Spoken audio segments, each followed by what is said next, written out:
సర్వం విశ్వమయం గ్రూప్ సభ్యులకు స్వాగతం, సుస్వాగతం.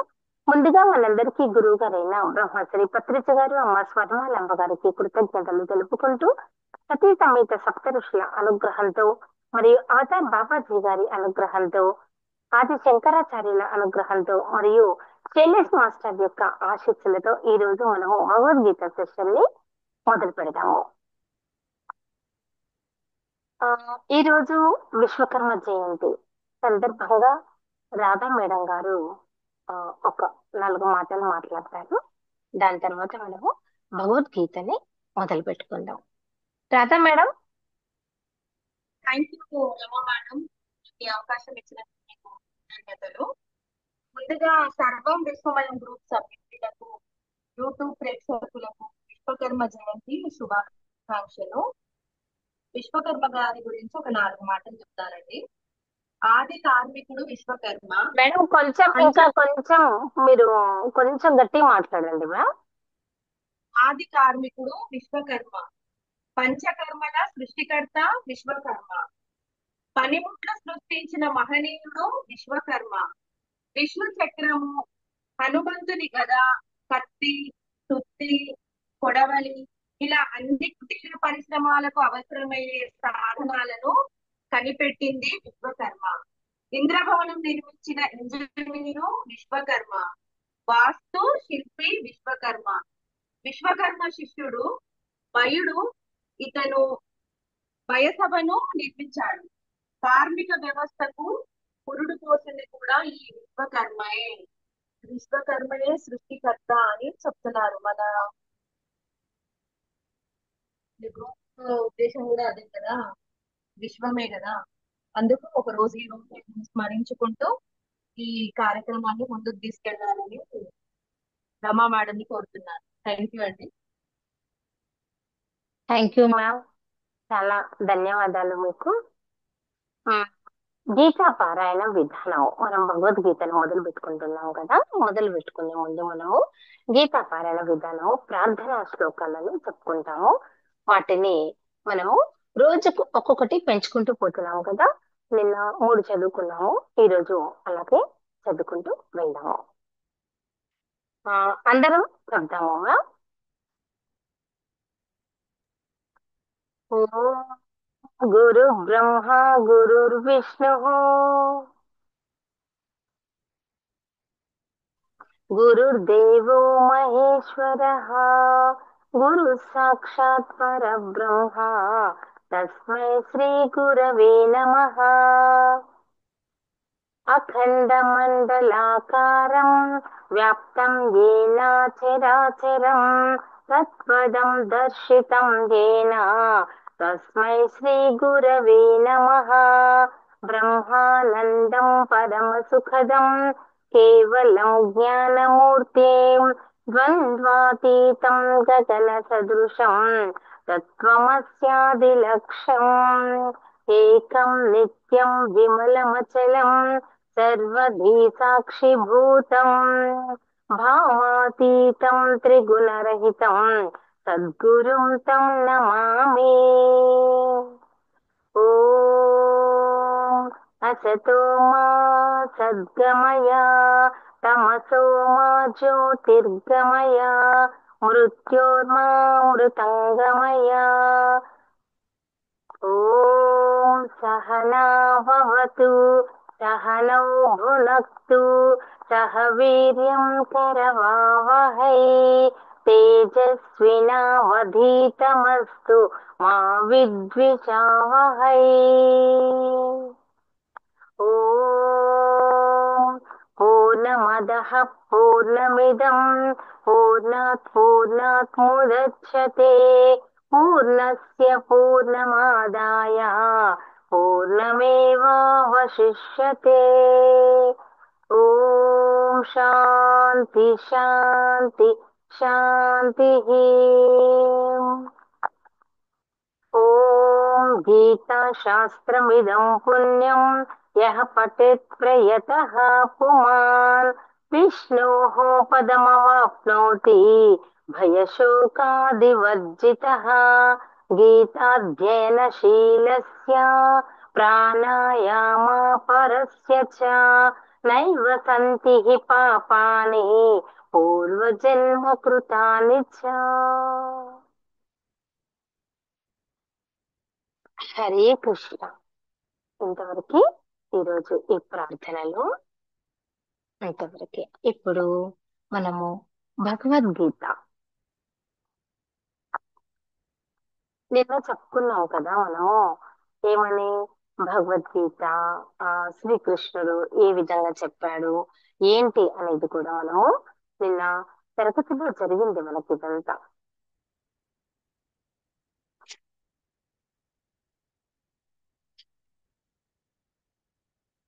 అర్జునుడు మిత్రునిగా భగవంతుడైనటువంటి శ్రీకృష్ణుడితో సంబంధములు కలిగి ఉన్నాడు. అయినా ఈ స్నేహానికి భౌతిక జగత్తులో కనిపించే స్నేహానికి అపారమైనటువంటి భేదం ఉన్నది అని నేను చెప్పుకున్నాం. అంతే కదా.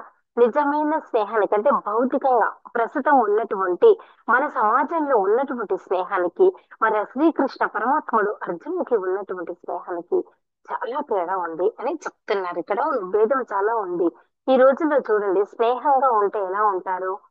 చాలా మంది మోసం చేయడానికి నమ్మినట్టు మోసం ఎక్కువగా చేస్తారు కదా. అందుకే ఇక్కడ ఆ పరమాత్ముడు కూడా ఇక్కడ చెప్పడం జరిగింది.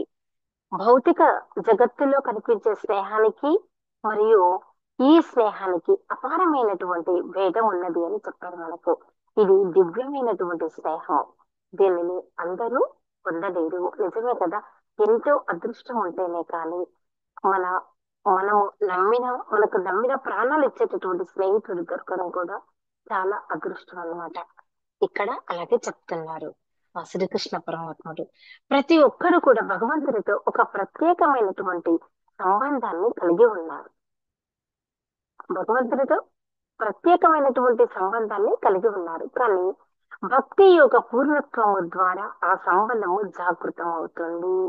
భక్తి ద్వారానే అది జాగృతం అవుతుంది, జరుగుతుంది అని చెప్తున్నారు. కానీ ప్రస్తుత జీవన స్థితిలో అంటే ప్రజెంట్ గా ఉన్నటువంటి ఈ భౌతిక జగత్తులో మనము కేవలము భగవంతుడినే కాక భగవంతుడితో మన నిత్య సంబంధాన్ని కూడా మర్చిపోయాం. ఎంత బాగా చెప్పారు చూడండి కదా.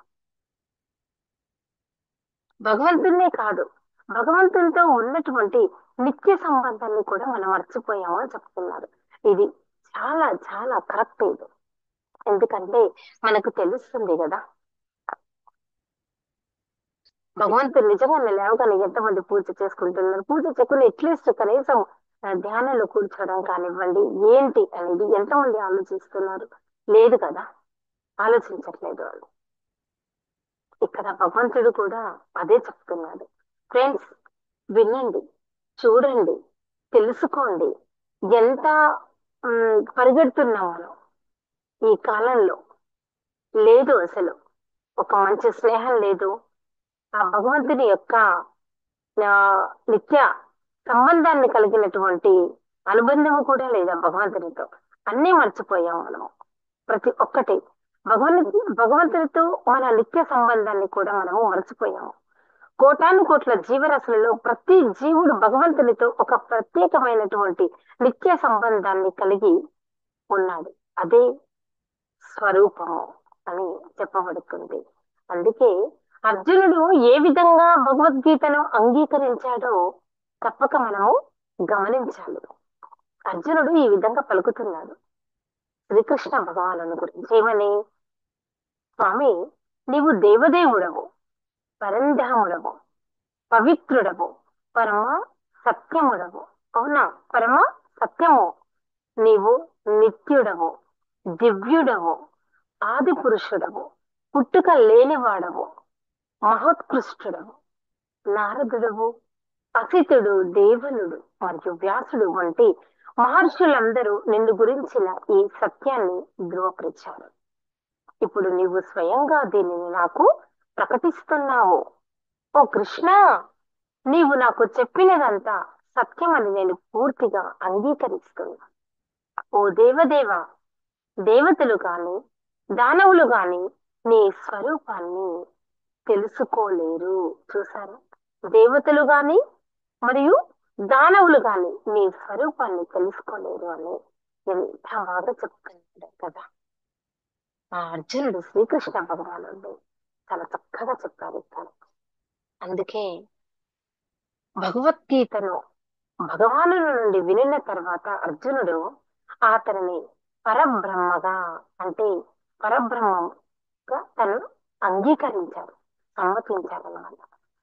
ప్రతి జీవుడు బ్రహ్మమే, కానీ పరమ నిత్యుడు లేదా దేవాది దేవుడు పరబ్రహ్మము. పరంధామము అంటే అతడి సమస్తానికి పరా పరమాశ్రయము లేదా ధామము.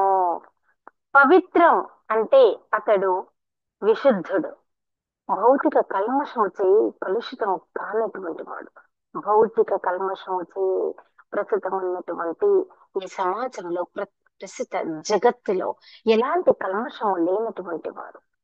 పురుషం అంటే అతడు పరమ భోక్త, శాశ్వతం అంటే శాశ్వతుడు.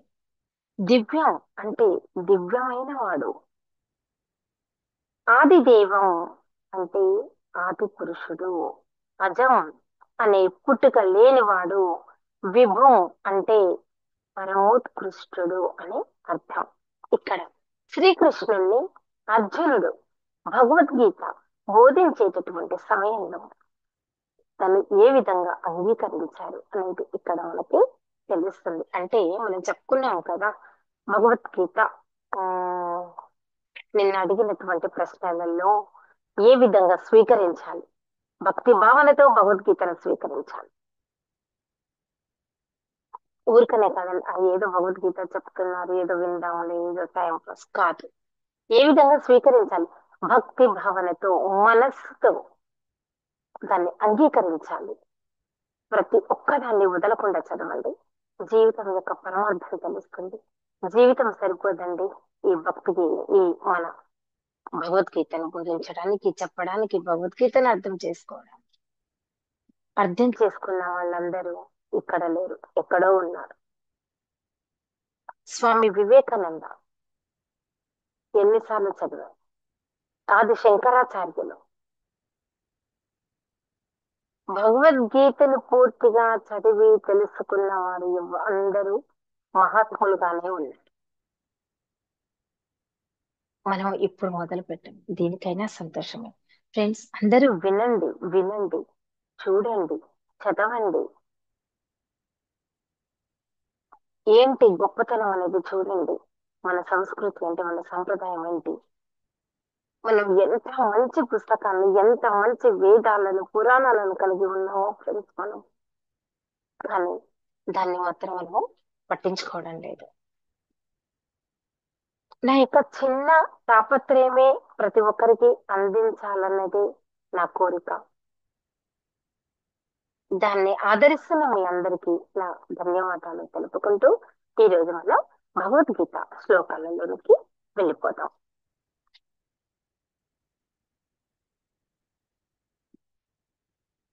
మేడం, రాధా మేడం, 9, 10 శ్లోకాలు ఒకసారి చదువుతారా? దాని అర్ధ సహితంగా చదవండి. 9, 10 ఒకసారి, లేక నన్ను చదవమంటారు? ఒకసారి నేను చదివితే తర్వాత మీరు చదివినా సరే. పర్వాలేదు, చదవండి. ఓకే. ఓ శ్రీ పరమాత్మనే నమః. శ్రీమద్భగవద్గీత అథ ప్రథమోऽధ్యాయः. అర్జున విషాదయోగः. సంజయ ఉవాచ అన్యే చ బహవః శూరా మదర్థే త్యక్తజీవితాః నానాశస్త్రప్రహరణాః సర్వే యుద్ధ విశారదాః. అంటే నా కొరకు తమ జీవితాలను త్యాగం చేయడానికి సిద్ధపడిన ఇతర వీరులు కూడా ఉన్నారు. వారందరూ నానా రకాల ఆయుధాలను దాల్చి యుద్ధ నిపుణులై ఉన్నారు. అపర్యాప్తం తదస్మాకం బలం భీష్మాభిరక్షితం పర్యాప్తం త్విదమే తేషాం బలం భీమాభిరక్షితం.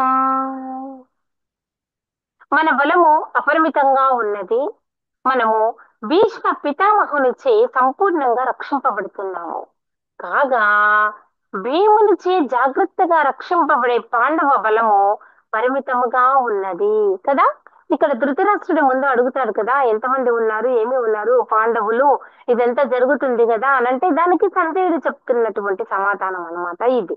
అవునా, ఎవరెవరు ఉన్నారు, ఎంతమంది ఉన్నారు, ఏంటి, బల పరాక్రమవంతులు ఎవరెవరున్నారు మన దగ్గర ఇక్కడ, భీష్మ పితామహునిచే సంపూర్ణంగా మనం రక్షింపబడుతున్నాము కాబట్టి అక్కడ పాండవులకు అంటే పాండవ బలము పరిమితము తక్కువగా ఉన్నది, మన బలమే చాలా ఎక్కువగా ఉన్నది అని ఇక్కడ చెప్పడం జరుగుతుంది అనమాట. మేడం మీరు ఇప్పుడు చదవచ్చు 9, 10. ఓం శ్రీ పరమాత్మనే నమః. శ్రీమద్భగవద్గీత అథ ప్రథమోధ్యాయ. అర్జున విషాద యోగః.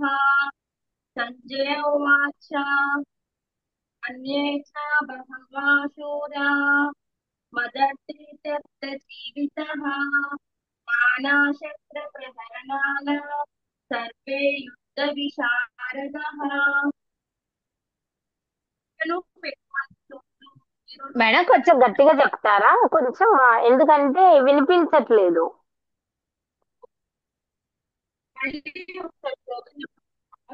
కొంచెం మీరు ఇయర్ ఫోన్స్ ఏమైనా పెట్టుకుంటే తీసేయండి మ్యామ్.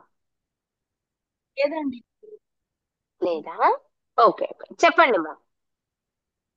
అన్యే చ బహవః శూరా మదర్తే తత్ర జీవితః నానాశాస్త్రహరణాన సర్వే యుద్ధ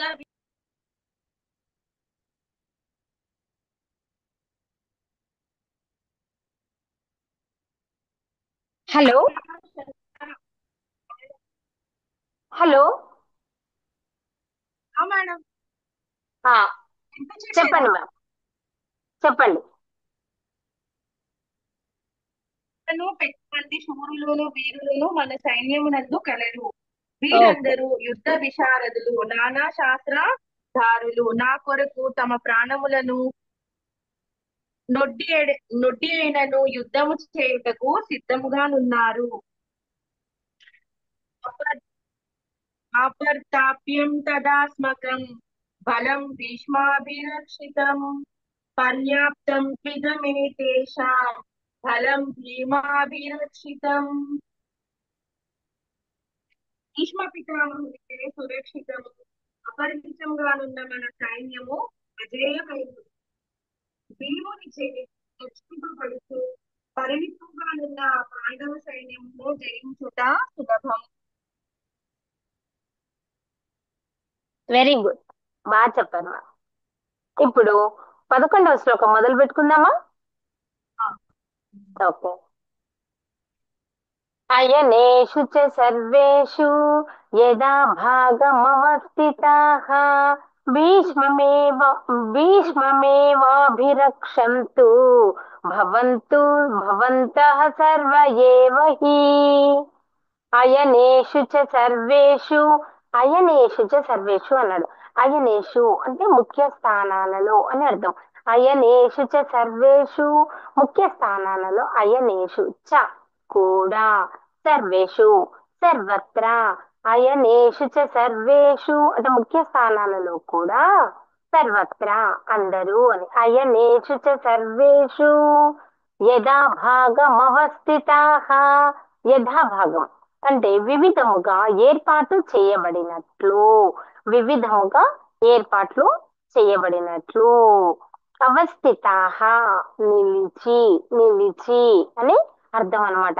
అయనేషు చ సర్వేషు యథా భాగమవస్థితాః అంటే సేనా వ్యూహ ద్వారంలోని మీ ముఖ్య స్థానాలలో నిలిచి మీరందరూ. అక్కడ ఇంకేంటి మనకి ఇచ్చినటువంటిది, భీష్మమేవాభిరక్షంతు, భీష్మమేవాభిరక్షంతు. భీష్మం అంటే భీష్మ పితామహునికి అని అర్థం అనమాట. భీష్మ ఏవ ఏవ అంటే నిశ్చయముగా అని అర్థం అన్నమాట. భీష్మం అంటే భీష్మ పితామహునికి ఏవ నిశ్చయముగా అభిరక్షంతు అభిరక్షంతు రక్షణ చేకూర్చాలి. భీష్మ పితామహునికి రక్షణలు చేకూర్చాలి. భవంతః భవంతః అంటే మీరు, భవతి భవతః ఇదంటే సంస్కృతంలో ఉంటుంది అన్నమాట. భవంతః అంటే మీరు, సర్వే అందరూ, సర్వే అందరూ, ఏవహి ఏవహి నిశ్చయముగా అంటే మీరందరూ ఇప్పుడు భీష్మ పితామహునికి సంపూర్ణ రక్షణను కల్పించాలి. ఏ విధంగా? భీష్మమేవాభిరక్షంతు భవంతః సర్వ ఏవహి అంటే మీరందరూ ఇప్పుడు భీష్మ పితామహునికి సంపూర్ణ రక్షణను కల్పించాలి అని చెప్తున్నాడు అన్నమాట. ఒకసారి నేను రిపీట్ చేస్తాను మేడం, నా తర్వాత మీరు కూడా తిరిగి చెప్పగలరు. సరేనా? అయనేషు చ సర్వేషు.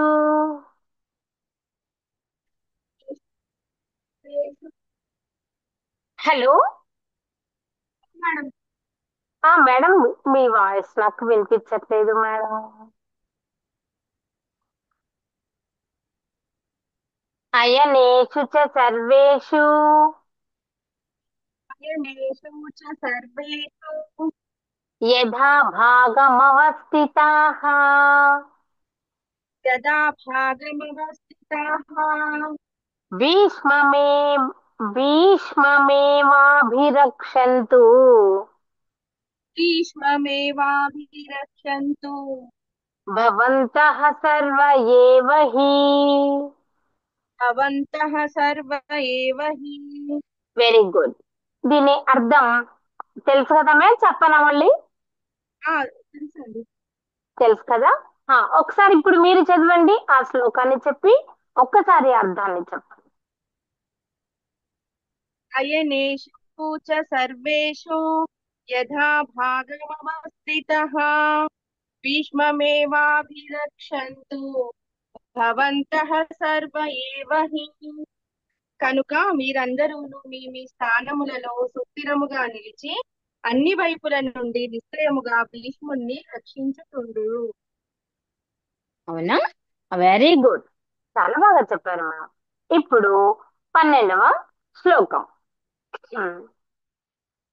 తస్య సంజయన్ హర్షం కురు వృద్ధః పితామహ సింహనాదం వినదోచ్చేః శంఖం దద్మౌ ప్రతాపవాన్. అవునా? తస్య సంజయన్ హర్షం. తస్య తస్య అంటే అతనికి, ఎవరికి? ఇక్కడ భీష్మ పితామహునికి. అవునా? ఇప్పుడు భీష్మ పితామహునికి సహాయం చెయ్యాలి అని చెప్తున్నారు కదా, అవునా కదా? కాబట్టి భీష్మ పితామహునికి తస్య అతనికి సంజయన్ అంటే వృద్ధి చేస్తూ, హర్షం ఆనందము, కురు వృద్ధ కురు వంశ వృద్ధుడైనటువంటి ఆ భీష్మ పితామహ. అవునా? పితామహ అంటే పితామహుడు. సింహనాదం అంటే ఇప్పుడు మొదటి దానికి తస్య సంజయన్ హర్షం కురు వృద్ధ పితామహ అంటే అప్పుడు కురు వృద్ధుడు యోధుల పితామహుడు అయిన భీష్ముడు. అవునా? తస్య అతనికి సంజయన్ సంజయన్ అంటే ఎవరు? సంజనయన్ అంటే వృద్ధి చేస్తూ, హర్షం ఆనందం. అవునా? కురు వృద్ధ కురు వృద్ధ అంటే కురు వంశ వృద్ధుడైనటువంటి ఆ భీష్మ పితామహుడు, భీష్ముడు అని అర్థం అన్నమాట. పితామహ పితామహుడు. సింహనాదం సింహనాదం అంటే సింహ గర్జన. సింహ గర్జన వంటి ధ్వని. మరి యుద్ధంలోకి వెళ్తున్నప్పుడు సింహ గర్జన వంటి ధ్వని ఉండాలి కదా. మామూలుగా ఇలా పిలిస్తే రండి రండి అంటే వస్తారా? ఎవరు రారు కదా. అలా అన్నమాట. అందుకే సింహనాదం, సింహ గర్జన వంటి ధ్వని. వినద్య కలిగేటట్లు, ఉచ్చైహి బిగ్గరగా గట్టిగా అన్నమాట. బిగ్గరగా గట్టిగా. ఇప్పుడు మనం చూడండి, ఇంట్లో ఏదైనా పని ఉంటే బిగ్గ గట్టిగా అరిచి పని చేపిస్తూ ఉంటాం కదా, ఆ విధంగా బిగ్గరగా. శంఖం, శంఖమును ఇప్పుడు యుద్ధం చేయాలంటే శంఖాన్ని ఇలా పెట్టుకొని పూరిస్తూ ఉంటారు కదా, ఆ విధంగా శంఖాన్ని అన్నమాట. దద్మౌ, పూరించాడు. ప్రతాపవాన్, పరాక్రమవంతుడు.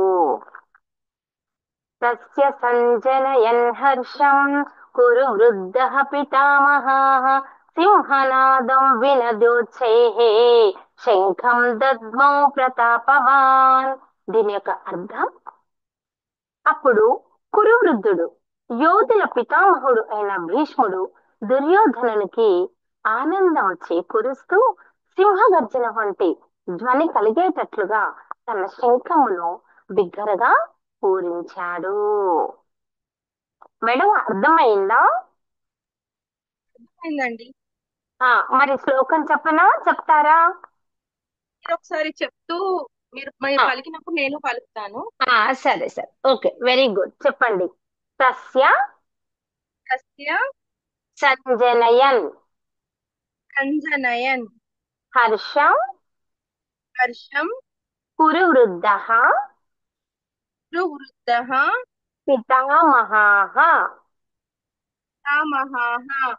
ఆ, తస్య సంజనయన్ హర్షం తస్య సంజనయన్ హర్షం కురువృద్ధః పితామహాః. వృద్ధః పితామహः. Very good. సింహనాదం, సింహనాదం సింహనాదం సింహనాదం వినద్యోచ్చైః నద్యోచైః శంఖం శంఖం దద్మౌ. దద్మౌ. దద్మం అంటే పూరించడము, శంఖం అన్నాడు కాబట్టి శంఖాన్ని పూరించడము. కొంచెం అర్థాలు తెలుసుకుంటే మీకు చదవడం అనేది చాలా సులభం అవుతుంది అనమాట. శంఖం దద్మం అంటే ఏమిటో అని ఏమనుకోండి, పూరించడము. ఇప్పుడు విజిలేస్తే మనం అంటే మీకు ఈజీగా అర్థం అవ్వడం కోసం చెప్తున్నాను. ఆ విధంగా శంఖాన్ని పూరించడం అన్నమాట ఇక్కడ. ప్రతాపవాన్, ప్రతాపవాన్. సింహనాదం సింహనాదం వినద్యోచైః వినద్యోచైః శంఖం దద్మౌ ప్రతాపవాన్. శంఖం ప్రతాపవాన్. వెరీ గుడ్ మ్యామ్, చాలా బాగా పలుకుతున్నారు మీరు. చెప్పండి మ్యామ్.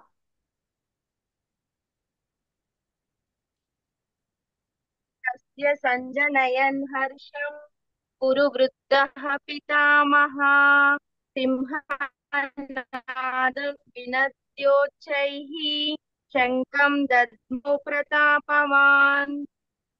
కురువృద్ధుడును ప్రతాపశాలియును అయిన భీష్మ పితామహుడు అతనిని సంతోషపరచుటకై ఉచ్చ స్వరముతో సింహనాదమునర్చి తన శంఖమును పూరించెను. వెరీ గుడ్, చాలా బాగా చెప్పారు మ్యామ్, ఎంత బాగా చెప్పారు. ఒకసారి ఈ 11, 12 కలిపి చెప్పగలుగుతారా? Okay madam. ఉమ్, అయనేషు చ సర్వేషు యథా భాగమవస్థితః భీష్మమేవాభిరక్షन्तు భవంతః సర్వ ఏవ హి. కనుక అన్ని వైపుల నుండి నిశ్చయముగా భీష్ముణ్ణి రక్షించుచుందురు. తస్య సంజనయన్ హర్షం కురు వృద్ధః పితామహः సింహనాదం వినద్యోచ్చైః శంఖం దద్మౌ ప్రతాపవాన్. కురువృద్ధుడును ప్రతాపశాలియును అయిన భీష్మ పితామహుడు అతనిని సంతోషపరచుటకై ఉచ్చతో సింహనాదమునర్చి తన శంఖమును పూరించెను. కదా, అర్థమైందా మేడం? అర్థమైందండి. Very good madam. ఇప్పుడు గీత మహత్యము, గీతా మహత్యము చెప్పుకొని క్లాస్ మనము ఎండ్ చేద్దాం.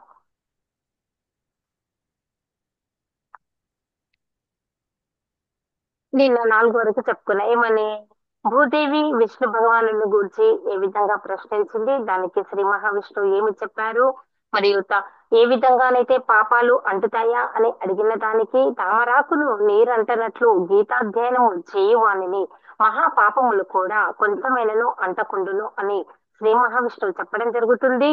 అంతేకాకుండా మరియు ఎచటనైతే గీత గ్రంథం ఉండునో మరియు ఎచ్చట గీతా పారాయమనర్చబడుచుండునో అచ్చట ప్రయాగ మొదలగు సమస్త తీర్థములు కూడా ఉండును అని శ్రీ మహావిష్ణువు చెప్పడం జరిగింది మేడం. ఇప్పుడు 5వది, ఎచ్చట గీతా పారాయము జరుగుచుండునో అచ్చోటికి సమస్త దేవతలు, ఋషులు, యోగులు, నాగులు, గోపాలురు, భగవత్ స్పర్శాదులు, నారదులు మరియు ఉద్ధవాదులు వచ్చి శీఘ్రముగా అంటే వెంటనే సహాయము నచ్చదరు. చూసారా, ఇక్కడ గీతా పారాయణం చేస్తే సర్వే దేవాంశ అందరూ, సర్వే దేవాంశ సర్వే అందరూ, దేవాంశ దేవతలు, ఋషయో ఋషయో అంటే ఋషులు, సమస్త దేవతలు, ఋషులు, యోగినః యోగులు, పన్నాగచ్చయే పన్నాగ అంటే నాగులు, అవునా, గోపాల గోపికావాపి గోపాలుడు, మరియు నారద ఇక్కడ చెప్పుకున్న నారదులు వస్తున్నారు, మరి ఉద్ధవాదులు, పార్షదైహి వారందరూ కూడా భగవత్ స్పర్శ వీళ్ళందరూ ఉన్నవాళ్ళు కూడా నారదులకు, వీరందరూ కూడా శీఘ్రముగా అంటే వెంటనే, శీఘ్రం ఎత్ర గీత ప్రవర్తతే అంటే వెంటనే వీరందరూ వచ్చి శీఘ్రముగా వచ్చి వెంటనే వచ్చి సహాయము చేస్తారు. భగవత్ భగవతార్ప ఆ, స్పర్శార్థులకు నారదలు వీళ్ళందరూ కూడా వచ్చి మనకు చాలా సహాయం చేస్తారు అని చెప్పడం జరిగింది. చాలా చాలా బాగుంది కదా ఈ భగవద్గీత. ఈ రోజు మనం చెప్పుకునే ఈ భగవద్గీతలో ఇదే కాకుండా రేపటి తరగతిలో మనం మళ్ళీ భగవద్గీత అంటే ఏమిటి, భగవద్గీతను ఏ విధంగా స్వీకరించాలి అనేది చెప్పుకున్నాము. భగవద్గీత అంటే ఏమిటి, భగవద్గీత అజ్ఞానము నుండి ఏ విధంగా మనని అజ్ఞానం లేకుండా చేస్తుంది, మరి భగవంతుడు ఎవరు, జీవులు ఎవరు, ప్రకృతి అంటే ఏమిటి, మరియు భౌతిక సృష్టి అంటే ఏమిటి, అవునా, కాలముచే అది ఎట్లా నియంత్రించబడుతుంది అనే దానిని మనము రేపటి తరగతిలో చదువుకుందాము ఫ్రెండ్స్. తప్పకుండా ప్రతి ఒక్కరూ చూడండి, వినండి, తెలుసుకోండి. మీ అందరికీ ఆదరిస్తున్న మీ అందరికీ నా యొక్క ధన్యవాదాలు తెలుపుకుంటూ ఈ తరగతిని ఈ సెషన్ ఇంతటితో ఎండ్ చేస్తున్నాను. హరే కృష్ణ. హరే కృష్ణ మేడం.